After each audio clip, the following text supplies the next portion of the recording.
Hello and welcome to Fly With Your Shadow, a podcast featuring conversations about the lives of people who make music, including career-based issues like mental health and illness, addictions, uncertainties, and the devastating effect of the COVID pandemic. My name's Jeff Robson, and this show comes to you from my home in Winnipeg, Manitoba. This episode contains a little bit of everything that this show exists to discuss. It's got mental illness, addictions, and the absolutely unfair nature of the music industry. Sometimes an artist can work hard, have talent, and something to say, and then just when their career is starting to take off through no fault of their own, the rug can get pulled out from underneath, and they're back at the beginning, if not questioning whether music is even the right direction for them. It's quite a story, and it's delivered by an old friend of mine. But don't give up the fight. There's always darkness before the light. Hi, I'm Mike June, and I don't know exactly what I do right now. I guess I'm a musician. That's what I spend most of my time doing. I'm just a human being trying to survive in this crazy world, really. Everything's gonna be alright. Hey, baby, hold tight. Mike June first came to my attention in 2014 when he was booking shows and riding around with legendary Texas songwriter Jon Dee Graham. Bringing Jon Dee to Winnipeg was an exciting proposition, so we would have let him bring just about anyone along because we were so excited to have him. Being pretty unaware and unprepared for Mike's portion of the show allowed me to have one of the most pleasant surprises of that year because Mike was a huge part of what made those shows as magical as they were. With a quick wit, an undeniable charm, and a list of powerful and amazing songs, Mike won us over and made a lot of friends and fans. He came back the next year alongside another of my longtime favorites, Jess Klein.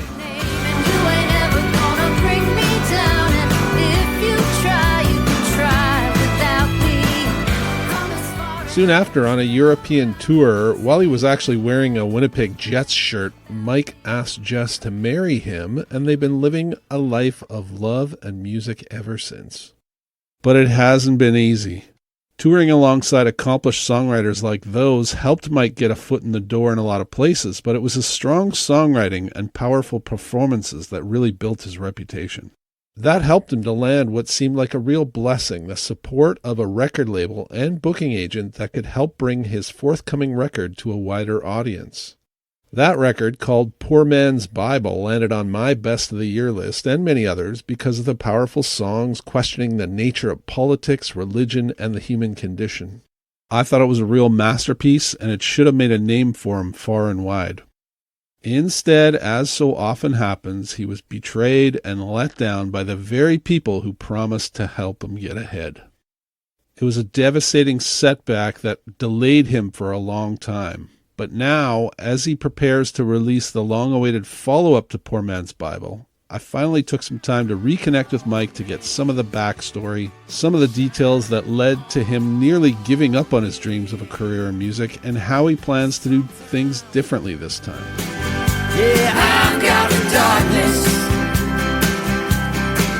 Oh yeah, I've got the darkness. Tell me a bit about your upbringing. How did you come to music? Was music been a part of your life your whole life, or is it something you came to later on? How did you get mixed up in this racket? I was instantly drawn to music. My grandfather was actually a country and western singer in New York State. Yeah, he had like a band that he would play like the weekly square dance in the 40s and 50s, and he was the only music I ever heard him sing was Hank Williams. So I grew up around that, and I got my own first record when I was like 3, and it was like a Kiss record. So I've always been into music, always wanted to be a musician or a rock star or whatever. I always wanted to be it, even though most of my life I didn't know how to do it. I didn't grow up around, my parents weren't very artistic or creative or encouraging in that way, really. Like my dad was the kind of like, turn that guitar down kind of guy, and they really didn't accept that this is what I do until I was in my 30s. Oh um, well. yeah, so yeah, but it was always a passion, you know. So like my whole being as a musician and as an artist is all like self-taught, and you know, Yeah. I don't really think I was born with any particular kind of talent, you know, but I just always loved it, and I love the feeling you get from playing music and creating music, and so it's just Yeah. something I always chased. Yeah, were there some artists or some bands or whatever that you particularly looked up to that you thought like that's the kind of thing that I want to do, or that's the model that I want to try to follow? Well, I have such an eclectic background. Um, you know, on one hand, I grew up. My father had this like at the time I didn't know it was great, but my father had this really killer record collection. He was really into Elvis and Oh yeah. Merle Haggard and Johnny Cash, and Willie Nelson was a huge part of our household when I was growing up. And then my mom was really into Motown and the Beatles, even though she wasn't really that into music. Um, Hmm. but then at the same time, you know, I have an older sister, and I grew up in a neighborhood of a bunch of older kids. And the music at that time, like Kiss was, you know, when I was 3 or 4 years old, Kiss was like superheroes with the makeup, and you know, Yeah. so I was really Yeah. drawn to that, and AC/DC and you know, all the bands at that time. My first concert that I went to, my mom, God bless her soul, she took us, me and my sister, when I was 8. My sister was, I guess, 9 or 10, to see Motley Crue and Rat. You know, and my mom was not into it. She was not there to enjoy the music, you know. And I just remember, like, as soon as the lights went off at that concert, like the guy next to me lit up like the biggest joint in the world. And Yeah. you know, but God bless my mom. Like, even though she wasn't into the music, and she let me and my sister. She would take us to all the concerts, or drop us off and wait outside, and I Hmm. saw like, you know, just from the ages of like 8 to 12, 13, I saw just about every metal band that came to New Jersey and New York. Like, I saw them all. So Yeah. yeah, so I just grew up with this like really eclectic, you know, vision of music. You know, there's not one particular thing I was really drawn to. And like, did you gravitate to guitar right away? What time did you what period of your life did you pick up the guitar and start trying to do it yourself? Yeah, Trying to do it I had a yourself. guitar from like my grandfather gave me a guitar when I was very young, and I went to take my first lessons when I was like 5, but my hands weren't big enough to Oh. fit around the guitar, so you know, I put it away for a while. But it was always, yeah, the guitar. You know, like my dad was like really into Chuck Berry, and of course, you know, all the Kiss and Angus Young and all those guys. So Hmm. it was always the guitar, and you know, growing up like with that metal ethos that I was surrounded by with the older kids in my neighborhood and stuff. It was like keyboards were not cool. You know, being a bass player was not Hmm. cool. It was like drums or guitar or being the singer, and Hmm. so that that was always like the instrument. But you know, strangely enough, when I joined my first bands, when I was like in 8th and 9th grade, I was a singer, and I couldn't sing at all, but I was willing to jump around like a fool, and people thought that was all right. You know, he's a good front man. You know. And so were you always playing covers at that time? When did you start to kind of want to make your own music or write your own songs? I mean, I was writing my own songs from the time I can remember. You know, just coming up Oh with my yeah. own words, like, or just taking words from other songs, and you know, whatever. You know, just I was always into having my own thing, making my own songs. Even now, like I ask my wife, like, you know, I just walk around the house singing all the time, even if it's a song about the dog or the cat and the dog together. Hmm. You know, like I always have something going on in my head. And so your first releases, I guess, were Mike June and the Dirty Doves. Is that sort of your first professional sort of stuff? And how would you describe that project or those albums? Um, well, you know, I had a band previous to that called Wide Load Jode, and Right. we were like this really super loud, kind of like country band. Like we played like a lot of Train, like Johnny Cash kind of stuff, but we were loud and we had like Sonic Youth type like dissonance and stuff, and we would jam like the Grateful Dead for like forever. So when that band broke up, I decided like, sadly one of the guys in the band suffered from like some serious mental illness, and it was like I put 4 years of my life into that band, and I wrote all the songs and did everything, booked all the gigs, and then I sat there after 4 years and said, man, I don't have anything, like that all that work went for naught. So I started Mike, June, and the Dirty Doves. The original lineup of that band was just a bunch of guys I kind of met and hired, and we went in. I made my first record. I think my budget was like $1,200 or something like that. And really, my first record was like my favorite songs from like my old band that I had written that were somewhat recent. And all this, I'd never really been in a recording studio, and but I'm a music historian in a way. And, I've read just about every book and watched every music documentary. So I had all these, like, things I wanted to try in the studio, like David Bowie did this on Heroes, So the recording process was of that first record was very kind of quick, but also very experimental. And I didn't really know what I was doing. Didn't really know how to craft a song. Didn't really know how to sing, but I had passion, and people seemed to like it because it got good reviews when it came out, and I kind of sabotaged my career after that record because I had a pretty on and off, pretty bad drug problem for most of my younger days, and but after that first record, a lot of the band members left, and I was kind of like unreliable. But then I put together a group of guys that we all met at this one club we used to play at, and that became the Dirty Doves. And we made a record called Lovesick that came out in 2007. It took like 4 years to make, but all during that time we were playing live and experimenting, and that was like a real band. Like the Dirty Doves in that regard is kind of like my E Street band.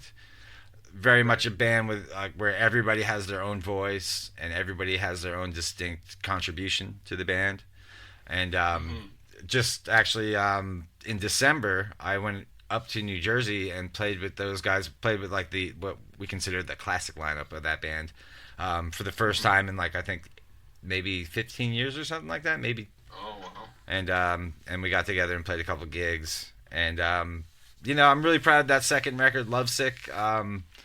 I'm really proud of that record. We did everything analog, and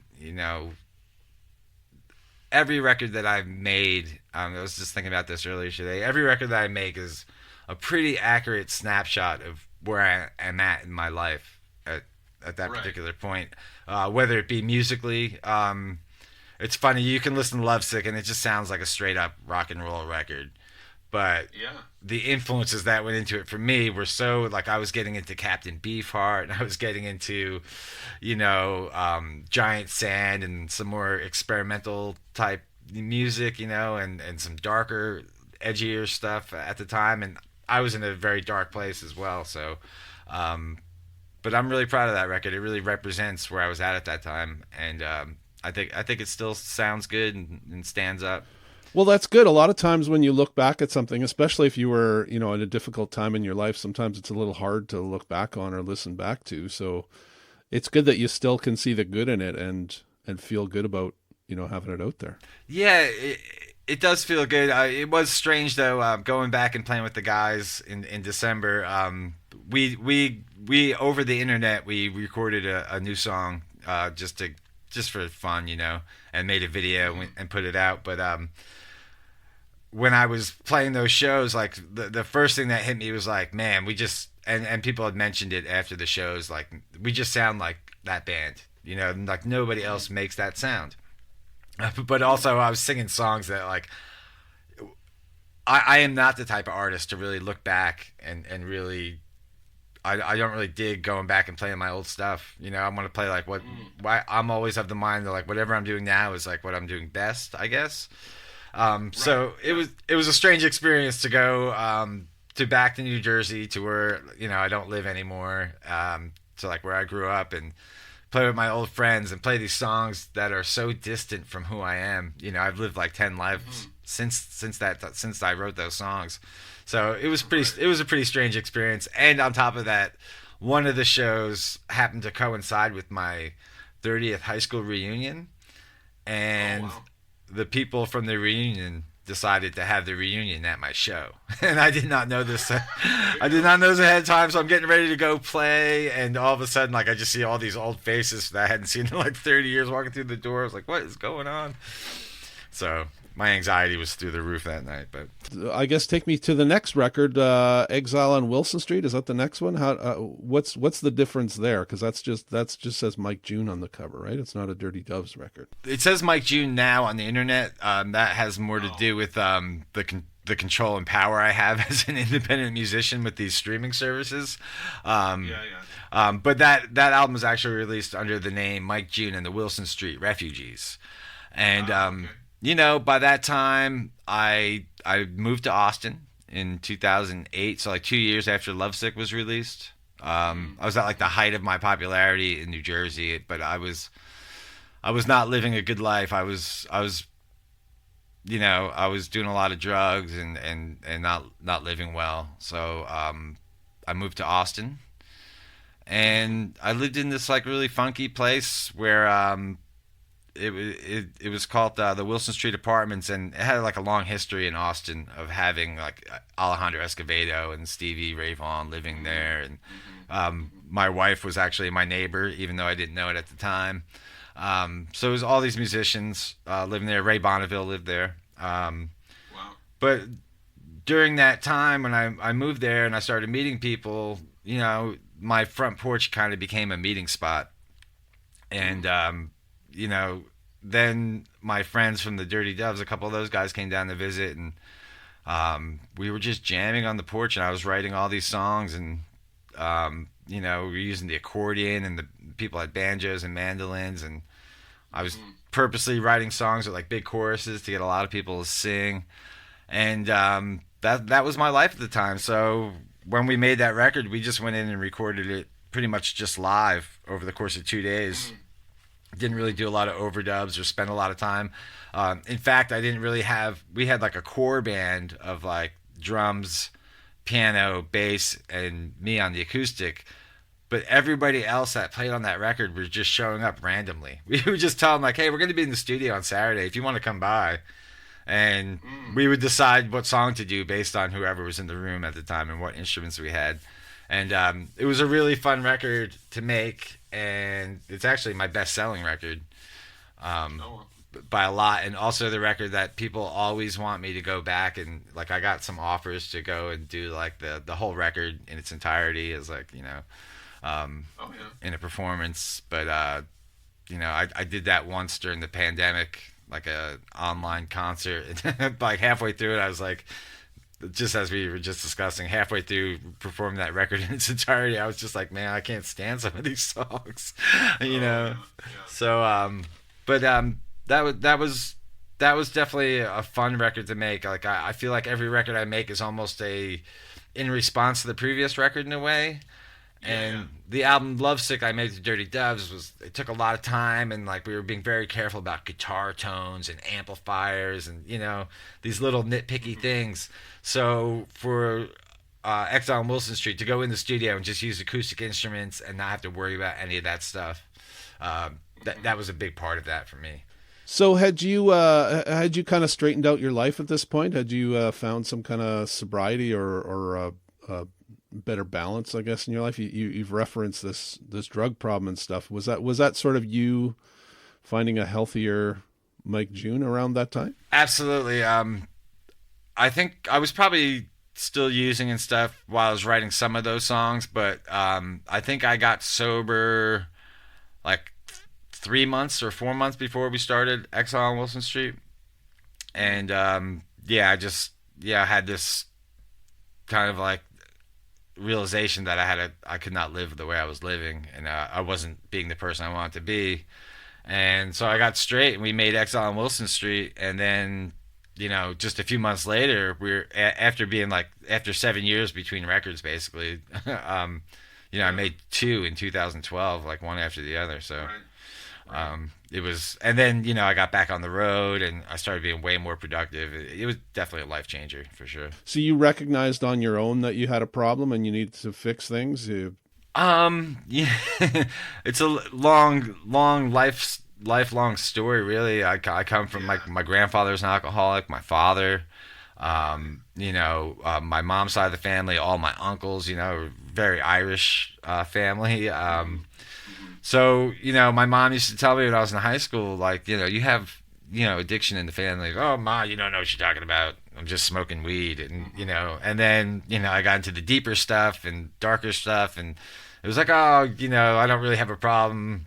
It's just I like to do this. And then when I was living in Austin, I kind of had stopped using the drugs, but I was drinking like way more. And my best friend came and visited me from New York. And yeah, it's a guy I grew up with whose family is from Ireland. And, he's one of those guys. We did everything together the first time, and I was dropping him off at the airport after like a weekend together. And he was like, dude, you're drinking way too much. And, I was like, man, he said that to me. And I went home and really thought about it. And I think it had already been in the back of my mind. But yeah, that was like the big wake up call for me. Well, it's something we talk about on this show a lot. Like your industry is kind of tied into partying in such a way, and it's such a rampant kind of issue that runs into things, because not only are musicians partying, but people want to party with you. They want you to facilitate the party as a musician, right? So is it hard to walk away from that? Is there any fear in like suddenly wanting to live a healthier lifestyle that you're going to alienate yourself, or that it's going to be harder to do that job without the drugs and alcohol? I thought that at first, for sure. I definitely thought that, that was definitely a fear I had when it was time to straighten up and get sober. I was like, oh my God, I'm going to, not be able to write a song or whatever. But it's really the opposite. I just got so much more productive and clear-headed and, organized, all that stuff. So, it's a huge fear, obviously. I mean, I think one of the reasons I really got into drugs was because I idolized these musicians. I mean, we used to talk about it in high school. Like, I knew I was going to do heroin at one point. I just knew it. Because like these heroes that I had done it, and when you're young and you're getting into artists, and especially artists of a certain kind, whether it's like the beat poets or musicians or jazz musicians, there's this idea that you have to experience everything to be fully enlightened, and that's kind of how it starts. And then you're no longer doing it for the experience; you're doing it to dull your pain. And usually it's a pain you're not aware of at the time, and that's really the hard part, is the sobriety. When the sobriety hits, and then you're faced with these demons that you've been kind of pushing to the side for a long time, and that's really when it gets really, really tough, and you have to like really kind of hold yourself down and get through that. Yeah, I mean, so much of addiction is that self-medication, right? It's sort of a hiding from the problems that you're feeling or whatever, and trying to avoid them. So were you able to, I mean, you've written some really powerful kind of introspective songs since then. Were you able to quickly sort of use music as an outlet for some of those things that you were feeling? Absolutely. I mean, obviously, the song "The Darkness." That was just me saying, "Hey, I'm not doing all right," and having that ability to voice that. And a lot of it's funny. Poor Man's Bible is like, people look at that on the surface and they see the politics and the religious aspects of it, and but really it's when we were sitting back and listening to that record after it was mixed and recorded, it was just like, wow, all these songs are really just about me struggling with myself, and things that I've grown up with and things that I'm dealing with, it's I do think I'm kind of a wise ass, when I'm writing a song about the Catholic Church, you know, but at the same time, like I grew up in that environment and it had a huge effect on me. And there's always that point when you grow up, you know, being taught stuff like that. My parents didn't tell me why. They just said, this is what you do. And you kind of grow up in that environment. And then at some point you realize like, oh man, none of it was really true. And you feel this betrayal and anger towards that, and the way it affected you. And, it still affects me. Sometimes it's good and sometimes it's not. But, these are the things you have to be able to recognize, I guess, the problem in order to deal with it. Take me back a little bit. I guess before that record was when we first met you. You were kind of booking some shows and helping out other artists like Jon Dee Graham and whatever. And was that you? Was that sort of a day job for you? Was that a way of making a living, or was that something that you were, trying to get more involved in deliberately? Was working with other artists in that way? Well, before I even made my first record, I was a booking agent. I worked for people like Richie Havens and Janice Ian, and booked shows at the West End Cultural Center, and shows in Thunder Bay. I had Vance Gilbert, Greg Brown, Celia Cruz, big time people. And then it was amazing. And I actually, one of my funny drug stories is I got headhunted by ICM, who are they're like, Celine Dion's agency. Because I was like young, and in that industry there weren't a lot of young people. And I was so drugged out that like I figured before I went to my interview in New York City, I could go score some drugs beforehand, and put my suit in the car. And like I was so preoccupied with scoring the drugs that I accidentally left my suit pants at home, and showed up to this interview at this the office on Central Park, these big time agents, and I just had like shorts on and a suit. And I didn't get that job, but so I did that, so I had a lot of experience with that. And then at one point in Austin, I was kind of like in between jobs, and I met this girl, and she was trying to start a booking agency, and I was like, I have experience too. And she was working with Jess Klein, and Jess Klein was one of my clients when I was an agent back in the day when I was younger. And so I was like, oh, I worked with Jess, and so we decided to put our heads together and start this little company. And we had a pretty good roster to start off with, and that's when I recruited Jon Dee Graham and a bunch of other people. That business ended up going sour. Got really heavily screwed by one of the Austin's more reputable songwriters. Kind of really sullied my business reputation. And so that kind of fell apart. But at the same time, I was just getting ready to make my own record, to make Exile on Wilson Street. And I just told everybody, as our company was falling apart, I told a couple of people like, I'll help you until we can find you another home. Because I'm an artist, and I've been working in booking. I know how important it is for musicians to make a living. It's the number one priority. So I took Jess and Jon Dee and a couple other people, and I just kind of helped them float along until we could hand them off to someone else. And with Jon Dee it was a little more intensive, because then we started playing gigs together. And so then Jess found a home, and I just kept booking shows for me and Jon Dee. But then at some point I was getting too busy to do that, because my career was starting to go up. So that's kind of how that ended. But it was it definitely wasn't for the money, because I don't think I made any during that time. But I did once get threatened. I got threatened by Freddie Johnson, which was really sweet. I love him so much, and it was so funny. But yeah, that was all the payment I needed, I guess, for that job. Yeah. Yeah. Well, I mean, we've mentioned Jess Klein a few times. Your beautiful wife, who's a successful and renowned and accomplished singer songwriter.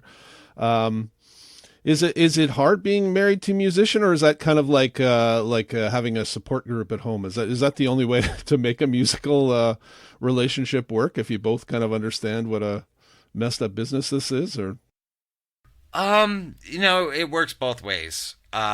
One for well, the good thing about our relationship is that it's not really based on music. We Yeah. we didn't really start ever playing music together till after we were married. So, but it is important for us to understand each other as artists. When you need space, when you need to do something, when you're working on something. Um, for me, having Jess in the house as an artist is good because I'm the kind of guy who sits around and waits for inspiration to hit me, and Jess gets up and works every day, and Oh yeah. so it's I was gonna say inspiring, but it's more like it fills me with guilt. Like I need to be working on stuff too. I should really get to this instead of wasting my time. So that's good, but the other downside of it is the music business is pretty. There's a lot of terrible people in the music business, Yeah. and Yeah. I had a lot of things happen to me from Poor Man's Bible forward that really, really affected my view of the world, my view of people, and so now that we're getting back to business or whatever, I had these things happen to me, and so I have all this resentment and anger over it, which I'm trying to work through. But sometimes it does spill over to our relationship because Jess is doing really well. And I'm like, why do you get this? I want Yeah. this. And it's stupid and it's Yeah. petty, but as much as I try to deflate my ego, I still have one, and so does she. Yeah. And Yeah. so sometimes those things come into play, but we're really proactive about our relationship. So Yeah. we try not to make it a problem, and we have a band that we started during the pandemic. So um, Right. um, if you really want to challenge, if you really want to challenge a marriage, take two separate songwriters with their own identities, Well, yeah, I was gonna say. and then we tried to write some songs together, and that didn't really go great. It was kind of hard. But we ended up just like she writes some songs and I wrote some songs, and we put them together, and so we have that as a side project, and that's kind of fun. so is that a project that you just kind of do around home for fun, or is that a project that you think has a future at all? It's just all about timing. Jess is definitely more interested in what she's doing right now. She just put out a great record this past year, Yeah. and so Jess isn't. She's been flying solo her whole career. Like I'm a Yeah. little more apt to messing around and fooling around with people.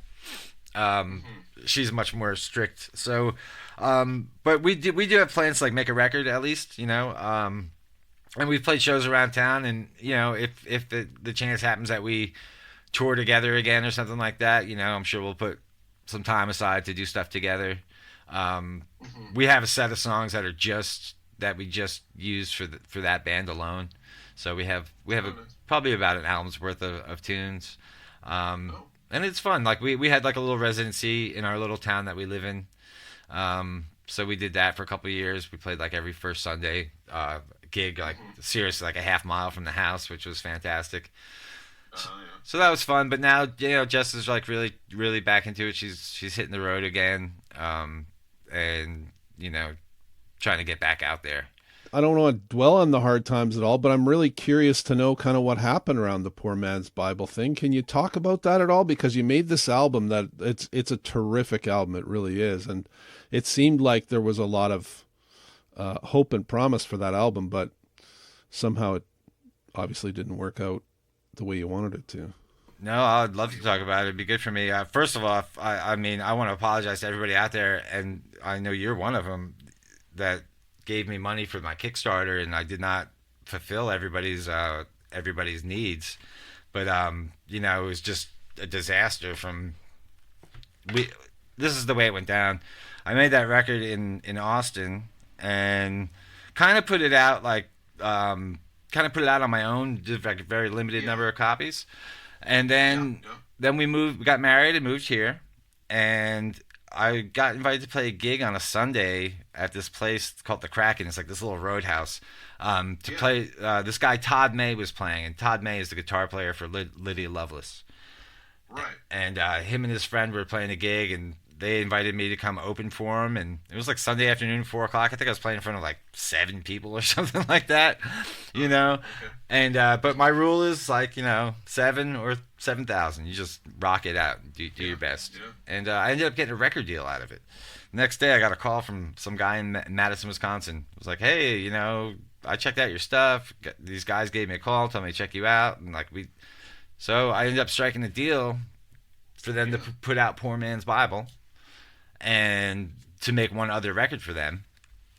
And since Poor Man's Bible was already done and ready to go, you know, it didn't really cost them anything. And so I got on the phone and called a booking agent who I had been helping out quite a bit. I gave him several clients. I gave him all of my contacts at one point, and I said, hey, man, like, you know, I got this record deal. You know that I know what I'm doing. I have all this experience booking and you know, being around the business, and I put together this promotional tour for Poor Man's Bible that was going to be very coordinated with radio stations and newspapers, and, you know, I was really on top of it. And this guy said, yeah, man, I'll take you on, and he passed me off to his assistant to be my agent. And, you know, the first 2 months, they wouldn't return my phone calls, and like right away. Yeah, right away. Like, I had this conference call with this guy at like I think it was Friday, September 18th at 12 o'clock. And when I called him, it went straight to voicemail. You know, I was like, okay. So then I told the agent, I'm like, your assistant is not doing me any good. And he's like, I'll handle it. All right. And this was like late September or something like that. And the plan is to start the tour in like mid to late February. So I got plenty of time. And, you know, I had all the dates and contacts, you know, like, these are the places I want to play. These are the people you contact, you know, let's put this together. And, you know, I just wasn't hearing from anybody. My record label was calling the guys up, and they weren't returning any phone calls. And then I got an email in December, like second week of December, saying like, hey, man, I can't book this tour for you, you know. And it was just, the bottom just kind of fell out, you know. And that meant that all of my income that I was planning on for the next year was gone. And I had to kind of rush and go find a job. And I got a job in a kitchen, being like a short order cook. And, you know, but then I still had this other, because of the tour was going to be not going to happen, then the promotion for the record wasn't going to happen. So Poor Man's Bible came out, but it never really came out. Like, went up on streaming services, but there was no promotion. Didn't get any press about it, you know, nothing like that. But then I got together with Chip Robinson. I don't know if you're familiar with the Backsliders. Absolutely. Yeah, so Chip's a good friend of mine, and, you know, he's from around here. And so I asked Chip if he wanted to help me make this album for this label. And all right, also with the Poor Man's Bible, they were supposed to give me, the record label was supposed to give me CDs. They were supposed to make vinyls, and at every turn, It just changed. Like, oh, we only do 30 CDs at a time. Okay, yeah. No, oh, we don't do vinyl anymore. It's too expensive, you know. Like, so everything changed, and then they give me an advance for this second album, and it was like $1,000. It was just like, great. Like, am I supposed to make this, you know, for free, basically? But I took that $1,000 and we went to the studio with the Backsliders backing me up, and we cut 3 or 4 songs, and it was like starting to be really good. And I had written, Election Day was supposed to be kind of like the anti Poor Man's Bible. It was kind of political, but I was trying to be funny and kind of like revel in the world falling apart, as, you know, I was writing it right around the 2016 election, you know. And so I had all these songs that were kind of funny, and we were doing these really great versions. We were recording it, most of it, in my house. And then when we were getting ready to mix it, we were sending it to Madison to have it mixed. We're sending the tracks. And somewhere along the way, half the record just kind of like pieces of it disappeared. like these computer pieces where like they would arrive in Madison and we could no longer fit them together. And I still to this day have no idea why. I have a lot of theories, but I don't want to put any blame on anybody. The blame all goes on me, really, because I was in charge. But so that record just fell apart, and some of the best tracks are just kind of like you could not do again. So they ended up putting the record out as an EP, and basically when the record came out, I was going on tour to England, and this was just kind of like foreshadowing. When the record got to England and I was on tour, the CDs got stuck in customs and I couldn't get them out. Oh my god. And then I never got any press, never heard anything about Election Day, and didn't hear from the record label until like I think February the next year, when I called them. I was just like, can I just have off of this thing? Can I have my records back? So at the end of the day, I made 2 records that I don't even know if they went out. Like, I don't even have a copy of Poor Man's Bible for myself.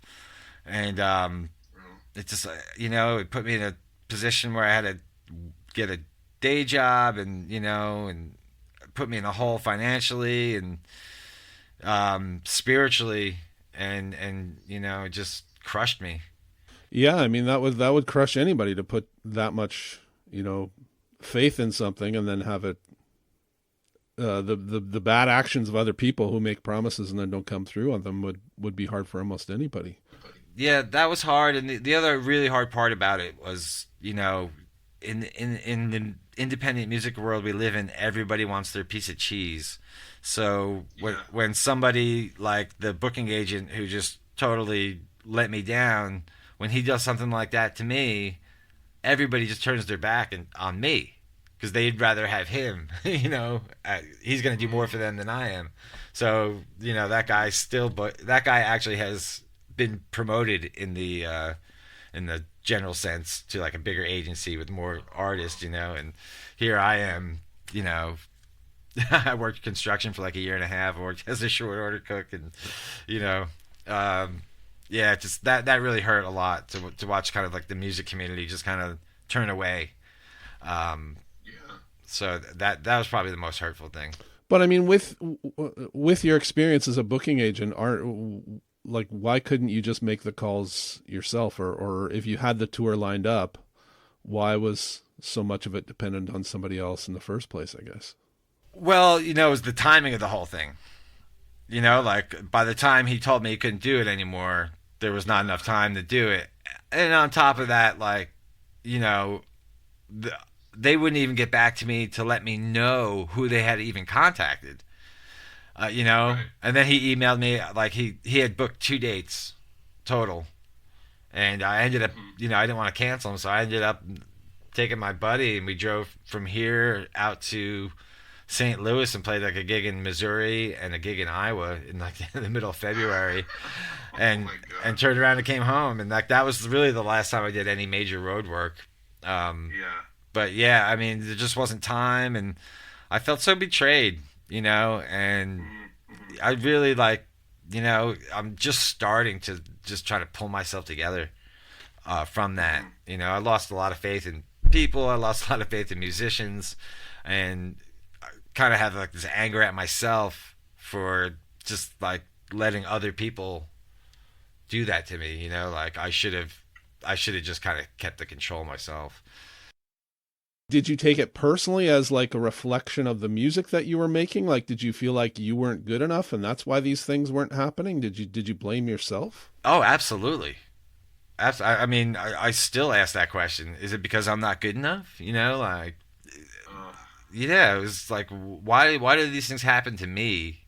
Like, and it's been like that, like, I had this relationship with this person in Austin who was kind of like a mentor. And then as soon as I became like not useful to that person, it's all of a sudden I was like persona non grata. Like I wasn't good enough to be part of that scene or something like that, And it was just like, luckily or maybe unfortunately, depending on how you look at it, there are people like you, and there are always like that 1 or 2 people that are always pushing me, you know. And I'm certainly at this point in my life, one of the good things about going back and playing with my old friends and my old band was that I'm now able to look back on 20 years that I've been an artist, and I have definitely, for good or bad, established my own sound, my own kind of writing, my own voice, and so I'm not really concerned about that anymore. Yeah, it's good, and I mean it's that's a large part of what I'm talking about on this show in particular is that sometimes the people who deserve it don't get ahead. They get screwed over. You put in the work, you have the talent, you have the great songs, the drive, the determination. You're willing to work for it, and somehow something gets in the way, and you don't get what you deserve as a result of it. And it's so frustrating, and it's so rampant in the music industry. It's frustrating. You know, for me, it's like the one thing that like really started turning in Austin, and one of the reasons we moved, it started becoming like a competitive American Idol contest. You know, we're like glad handing and ass kissing. It was getting way more important than, like, you know, I'd be out on the road 200 days a year and come home and I can't get a gig because so and so is friends with so and so, even though they don't make records, you know, even though they don't tour, you know, they got the good gig. And, you know, it's frustrating. I mean, it's frustrating everywhere. It's not just Austin. Like, even here in our little, we live in this great little town in North Carolina. It's like 6,000 people. We have our own radio station. Yap Rock Records is headquartered here. Really cool little town. Yeah. But, you know, even here, it's like getting a gig. There are so many people that are like, they're artists, but they're not artists, you know? Weekend warriors, whatever you want to call them. So, you know, it's just also like a flood. There's a flood of musicians around, and which makes it, you know, makes it that much tougher. But it's a frustrating gig, and, you know, it depends. I guess it depends, like, what's your ultimate goal out of this? You know, for me, it was never. I don't really care about being famous or whatever. I would like to, you know, be respected, and more or less, my whole thing is like, I just want to live my life the way I want to, you know, and that was always to not sit in an office and be told what to do. Trust me, since I've been back in the workforce, it's only reinforced that idea for me, you know. But that's really all I ever wanted was like some sense of freedom, you know. I could live on almost nothing, but so I guess other people are more interested in being seen and whatever, but that's not me. But do you feel like you need to be able to play that game? Like, is that what it takes to get ahead, is playing that game? Obviously you don't want to, and you shouldn't have to, but Oh, absolutely. Like, playing the game is part of it. And, you know, it's something that I wish I knew when I was younger, you know? Yeah. Because when you're growing up, like, I didn't grow up around people that, like, had any idea even how to get into the music business, you know? We were just like... Yeah. So, you know, me being who I am, I'm like anti-authoritarian to the bone. I thought the way to go was to be like, fuck. Yeah, I turned down, like, when I was in my 30s, I turned down like a Levi's ad for like good money, because I was like, you know, no way, you know, I'm not doing that. I'm not gonna sell out. But you know, it's funny because, you know, I used to be such a huge Steve Earle fan, and I still am. But you know, me and my wife talk about, like, you know, there's like the outlaw country cruise. You know, it's like, you don't win Grammys if you're an outlaw. You know, like, so, but they don't tell you that when you're coming up. You know, they don't tell you that glad handing and being friendly with people. You know, I grew up also in the scene. I came up in New Jersey. It was like a very tough scene. Loyalty was like number one, and, you know, it's different everywhere else. You know, like, we used to play like almost it was like a blood sport. You know, like, we're gonna go out there and kick that band's ass. That's the way we were. You know, but, you know, everywhere else, I mean, most other people, you know, are not like that. So did you after all this shit went down, like, did you have a time where you just didn't want to play music at all? Did you completely turn your back on it and say, I'm done with that? Not on playing, not on writing, not on creating. Certainly being Mike June. You know, like, maybe I don't want to be him anymore. I definitely spent like a lot of time more interested in trying to get something together with my wife. Like Yeah. I was more interested in just not being me and not having to do the work, you know. But never stop creating, never stop writing, and Hmm. the pandemic came, the lockdown came. Nobody was more excited to be locked in their house for 2 years than I was, I because was right there with you, buddy. yeah, well, at that point, all this shit had happened to me, and I just was not ready. I was not dealing with people. I did not want to deal with people, you know. Yeah. So I had actually, the pandemic was like, on one hand, super hard for us. We had like a lot. My father died. Jess's stepfather died. It was like a lot of death, and it was obviously hard on everybody to a certain degree. But at the same time, I was like super productive. Like it was like I was going to college. I was getting myself French lessons, jazz guitar lessons. Oh wow. Gonna write music for 2 hours, and I'm gonna record music for 2 hours, and pretty pretty good like schedule for most of it. So it was like really Yeah. productive, and now I have like a billion songs, too many, too many, and then I started this new project that I'm working on, and just over the past, I would say like 6 months, been like slowly getting more excited, and I've been afraid to put anything out there, um, so I'm getting more excited and less afraid, and um, kind of like ready to get back in the ring. What is the fear though? Like, what are you afraid of? Especially if you're not tied in with other people so much anymore, and you can release things on your own. What's the fear? What's holding you back? Oh well, there's always that fear of criticism, of a certain kind of failure. Yeah. One of the things I've never had in my life is a lot of self confidence. Um, so that keeps me from doing a lot of things. Um, but also this album I'm working on right now, it's kind of like this like special project that I got into, and it just kind of became consumed with it. But it's quite different from my records of the past. So it's something I've never done before. It's an area I've never really worked in before. So, and also I've been working out for like 2 years, and nobody, including my wife, has really heard all of it or most of Oh, it. So really? yeah, But I told myself one day, I was like, you know, if I like it, that's all that matters. And then I looked to my right where I have this It is. picture. I have a picture of Captain Beefheart's Trap Mask replica on my desk, Hmm. and I was like, but I also really like that record too. So, Yeah. but I'm just this new thing is just I'm excited about it, and like for the first time in a long time, yeah, I am getting pretty excited to put it out and just see what people think. Well, I guess, do you have an idea when you're going to put this out? Like, how are you going to, if you're doing all this stuff by yourself, and you're kind of afraid of what's going to happen when it gets out there? There's always like there's a tendency to over tinker with it, or to hold it to yourself for too long. At some point, you got to decide whether people are going to hear this or not. How are you going to know when it's time? Like, do you have something figured out? Is there a timeline? I'm aiming. I just decided last week. I'm aiming for June 7th as a release date. And Yeah. yeah, the over tinkering. Yeah, this is my.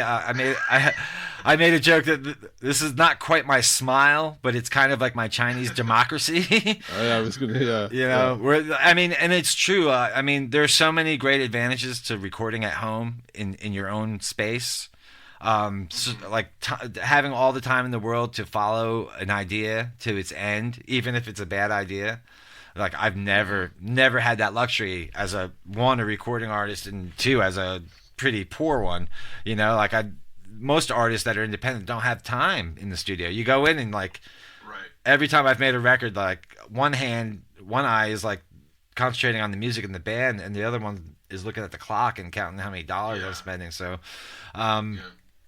but so yeah, I've been over tinkering. I've done a lot of that, but I just I'm getting close. So I just said June 7th. I'm gonna put this thing out. I'm gonna finish it up.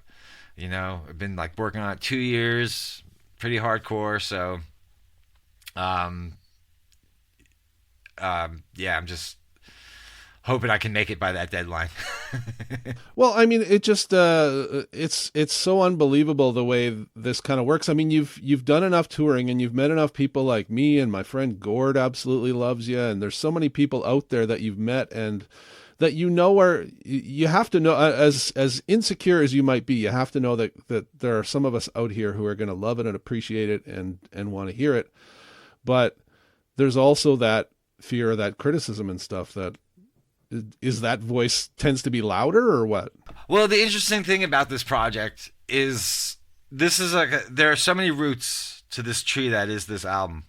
But one of them is I want it to be an absolute conversation piece. Like, I'm calling the album Modern American Folk Music. But what it really is it's kind of like a dance record in a way. It's definitely like you'll hear it and you'll be like, that's Mike Jude, right? Like, you will no doubt that. But I'm using like synthesizers I've never used before, drum loops, and it's something that one of the roots was when me and Jess were on vacation in when we went on our honeymoon to Jamaica. We met these kids, a bunch of artists, and this one kid, he had to be like 15, 16. He was rapping, making rap songs about his life, using an old beat up iPhone that he had found, you know? Yeah. And then I was like, that's so cool. Like, that kid is using like this technology to have his voice out there. And then I started doing some research on it, and, you know, it's a thing that's happening. Like in Africa, a lot of people are making records just using iPhones. This kid, Steve Lacy, who's kind of like a big pop star here in the States now, he made his first 2 records on an iPhone. And so I was just like, man, that is kind of like, you know, what is folk music these days? Is it really like the guy with the $3,000 guitar singing about trains? Like, that has like no reference to modern day. So I want people to talk about like what is folk music, what's acceptable of folk music, you know. I'm singing about some topics, you know. Obviously, you're Canadian, so you may not be aware of critical race theory and the controversy here in the United States, where they're trying to ban books and ban history books that deal with history in a way that's offensive to white people or whatever. So lyrically, a lot of the record is kind of just like, it's not even that creative. It's just like I'm laying out history for people. Because I was thinking like, man, if they ban books, maybe I can give them this album instead, you know. And so there's just a lot of elements to it that I want people to talk about, you know. And, you know, I also want people to be open-minded about what music is. One of the influences of this record, too, is just, you know, like seeing people on my Facebook feed or wherever, especially like older white people. David Crosby was like a big one for me. Just criticizing like these younger black artists who are making music that is not guitar-based, drum-based, you know, music, and criticizing them for not being talented or whatever. And, you know, when David Crosby came up with the Byrds, that's what people said about his music. You know, that's not real music, you know. And there's this history of, you know, people saying that that's not real music, and I don't know what that means really, you know, like, and who gets to decide that. So I hope people come to this project with like a really open mind about what they're hearing, you know. I hope they don't just turn it off because it doesn't have a banjo on it or something, you know. And then it's hard to, especially if you're doing it on your own, like you put so much blood, sweat, and tears into this. You put your heart and soul into this, and then how do you get it heard? How do you get it out to people who might appreciate it? That's the next obstacle, right? Yeah, I mean, that one I've quite never figured out ever. You know, I thought Poor Man's Bible, I thought that was going to be my one opportunity, because I've never had financial backing or anything like that. So I've never hired a publicist, and I've never had like a radio promoter. You know, everything I have is just kind of like through like coming to your house and playing in front of you, you know? So, yeah, and there's this ever-changing world, you know, of what's happening and how do you do it, you know? Like, I think in the last 10 years has been like, you know, it's this website, it's this streaming service, you know, you got to do that, you got to make content now, you know? It's like, I'm working on this whole ad campaign, I think, for this new album, where I think I'm just gonna make all these like little pieces of me pretending to be an old man who doesn't know how to use a computer, and just being like, is this content? Like whatever works.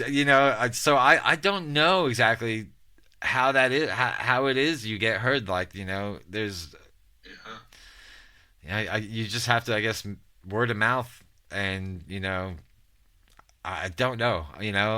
I made a video and I put out a song in December, and I don't think I couldn't really get anybody to see my videos because I don't post enough online or whatever it is. Like so I don't know what the answer is. The only thing I tell like younger musicians who are like obsessed with their Spotify accounts and all that stuff is like, collect people's email addresses. Really, I mean, that's really the way to go, because you could wake up tomorrow and Spotify could be gone. Just like all these other sites, like So I don't know how people do it. Like, me and Jess had this conversation all the time. Like, what's next? How do you do it? What's the best idea? And it's tough for musicians, but at the same time, I think a lot of, in the modern age, musicians are kind of their worst enemies in a way as well. But again, it's a totally unfair system. I mean, you've done a lot in your career. You've seen a lot. You've been around. You've made the music. You've written the songs, and still, to most people, you're going to be a new artist. You're still going to be kind of fighting that battle to get people to even care about who you are. Yeah. I mean, it's hard. There's so many people out there, and so many talented people out there. I mean, one of my goals in life is never to be the guy who is like, music was better in my day. I try to stay. Yeah. I try to stay very current and try to pay a lot of attention to what's going on. So, like, when my friends say like, oh, there's not enough good music out there anymore, it's like, man, you just got to go find it. But like, that's the thing, you have to dig for it. You have to like really go out of your way to be introduced to some good stuff. Yeah, well, hopefully once you get this thing out there, there'll be enough of us out there who will help spread the word, I guess. I don't know what else to do about it other than, You know what, Jeff? I appreciate that, and I'm okay. I'm okay with if 10 people listen to it, or 10,000 or 10 million. As much as I could complain about all these things that have happened to me and my mental health, or my level of fame or whatever, like, I have a blessed life. To being able to, even to the level that I've been at, to be able to travel to Winnipeg and meet people in Winnipeg and play shows there. And, I've been all over this world and met so many people, and, we have a beautiful little house and home here, and, we're not starving. So, it's a tough business. It's a tough racket. And, it's even tougher for me as I'm getting older. It's like, I don't have a lot of other skills to fall back on at this point in my life. Like, they did not love me on the carpentry site, you just take what you can get. And, I think what a lot of artists are doing these days, and maybe it will work for me as well, is like you branch out to other things besides the music. Like, maybe you just offer like yourself, try to make instead of trying to be in the music industry, I think I want to be in the Mike June industry. Yeah, it's a tough one, that's for sure. And I mean, for me as well, I mean, I would love to be doing radio or something like that, but I got to find. I know that the business is not really conducive to supporting the lifestyle that I want, and it's too hard. So I got to find ways to do it that feel meaningful to me at the while doing something else to pay the bills. So if that's what it takes, I guess, then so long as you're feeling creative and positive, then hopefully it's all worthwhile. Yeah, and that's been my life, like, pretty much the whole time. I was lucky enough to be able to make a living touring for a bunch of years there when I was living in Austin. But, I've had, in the course of my music career, I named the job and I've had it. Whether I was a garbage man at one point, I've done it all. Construction, I worked in offices. You just do what you got to do. That's also just life in this world. There's always another bill coming. But again, hopefully you can feel creative and optimistic enough to to still have fun and make music for those of us that want to hear it, because there are some of us out there, it's The having fun part is actually tied to your basement for me, because I was in your basement while Jess was playing her set all those years ago. I think that was 2015 actually, and somebody had sent me a link to this concert, and I went in, and it was the Grateful Dead reunion concert, and it was really like this landmark moment in my life. It was really, I'd been a big Grateful Dead fan, but at that point I hadn't really listened to him in like 10 years because I had enough. And I hit that link in your basement, and for the first like 25 seconds, they sounded so bad, so terrible. And then after that, for the next 20 seconds, they sounded like the greatest band on earth. They were just cooking. Yeah. And then they fell apart again.